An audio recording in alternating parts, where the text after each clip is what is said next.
Bonjour, si vous êtes comme moi, alors vous avez sûrement passé une bonne partie de votre vie à croire que on pouvait échanger ces deux pronoms démonstratifs entre eux. Donc, nous parlons bien de ceci et cela. Aujourd'hui, nous allons voir les contextes d'utilisation précis de chaque pronom, ainsi que les transformations qu'ils subissent à l'oral.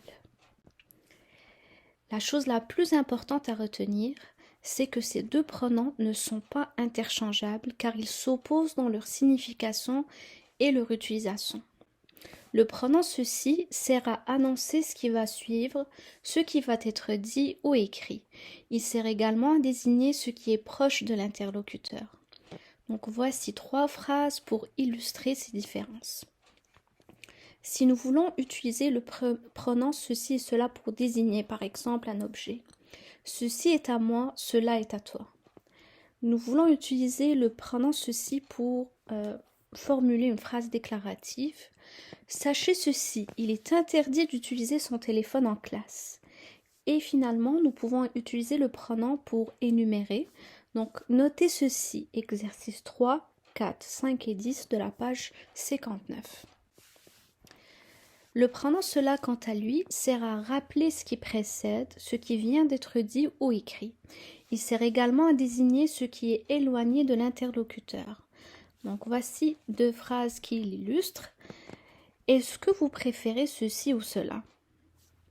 Les étudiants ne sont pas autorisés à sortir de la classe durant la première heure d'examen. Rappelez-leur bien cela. Aussi la locution « cela dit ». Cette locution sert à résumer ce qui vient d'être dit avant d'y apporter une restriction.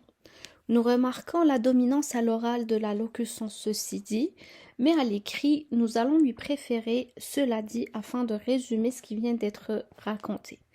Donc la locution « ceci dit » reste tout de même admise à l'écrit. Donc voici un exemple.